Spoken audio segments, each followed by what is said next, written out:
Our next person we're going to look at is Blaise Pascal and Pascal's wager. It's possible you've actually even encountered Pascal's wager in sort of everyday life. But the bottom line is Blaise Pascal believed we were never going to find definitive proof of God's existence. We were never going to find definitive proof against God's existence. It just wasn't going to happen. But, he said, I can still have a rational belief in God. It can still be completely reasonable for me to believe in God, even if I don't have good evidence. He said, everything in life is a wager. Everything we do is a wager, he says. Look, you leave the house without an umbrella, you're wagering that it's not going to rain. You have 20 minutes to get someplace.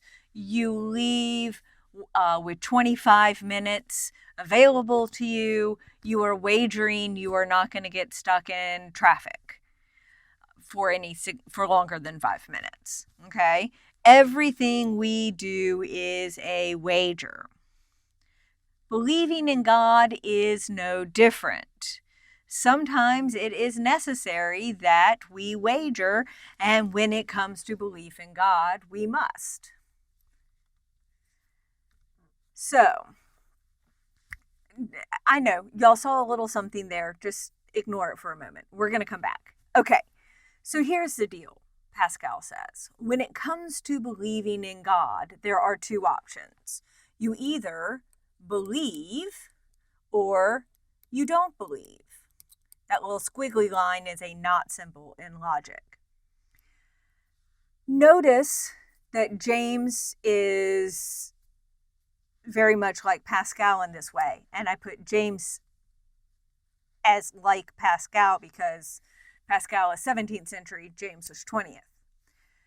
The point is that an agnostic is still someone who doesn't believe in God. Sure, the agnostic doesn't not believe in God, but for Pascal and James's purposes, not believing in God is not believing in God. So the agnostic and the atheist get lumped together. Okay, when it comes to God's existence, there are two options. Either he exists or he does not exist. Right? Okay, so now we have a table. Okay? If one believes in God and God exists, what happens when you die? Okay, so I believe in God, God exists. What's the story of what's going to happen to me when I die? I get to go to heaven, right? I get eternal happiness, infinity. I get to sit at the right hand of God. I get to frolic in the allergy-free meadows. Everything's wonderful. Okay, what happens if I believe in God, but God does not exist? Okay, I believe in God, but God does not exist. What happens when I die? Not much, right? I mean, on the one hand, I believed in God my whole life, so I had that warm, fuzzy feeling that he loved me and looked after me. But on the other hand, I missed out on all the fun of sinning.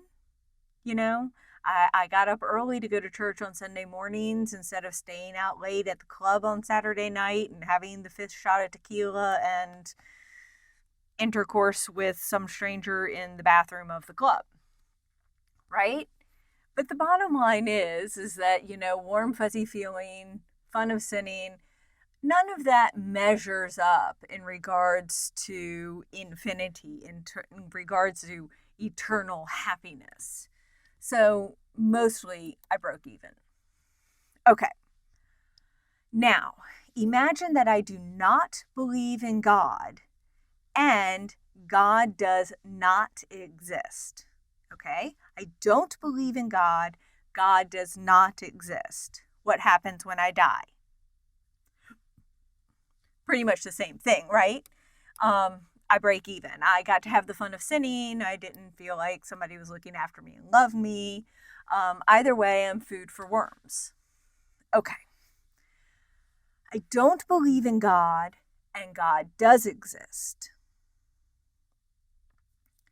Well, the story changes a little bit here. Once upon a time, I think that the story of hell was not told very frequently. I saw something from Pascal that he seemed to think you're going to break even if you don't believe, but he does exist. But in the past few hundred years, we've gotten a more fire and brimstone version of the afterlife if you don't believe. So the really scary story, right, is eternal damnation, negative infinity. It's getting hot and I don't have any water. Here's what Pascal has to say. This column where God does not exist is really moot. We just don't even need to worry about it. It's the column where he exists that all the action happens. Because if I believe, then I get eternal happiness. But if I don't believe, I get eternal damnation. He says, so in essence, you're wagering eternal happiness against eternal damnation. Okay, you're risking eternal rewards for eternal penalties. Imagine I told you right now that if you stay sitting exactly where you are, you might have to pay $50. But if you get up and walk into a different room, you might earn $3,000. Which one are you going to do? Are you going to stay sitting and risk paying the $50, or are you going to go into the other room and know you don't have to pay the $50 and you might even get $3,000? You're going to get up and go, right? That's what Pascal is saying. So when we go back to that little bullet point that I skipped over before, Pascal says, if one must wager on whether to believe in God, and one must, it is only rational to believe in God. It would be only rational for you to not stay in your seat where you might have to pay $50 to go someplace else where you don't have to pay $50 and you might get a lot more. It is only rational to believe in God. Not believing, you risk eternal damnation. By believing, at worst, you break even, but at best, you get eternal rewards. So he says, rationally speaking, it only makes sense to believe. Does that make sense?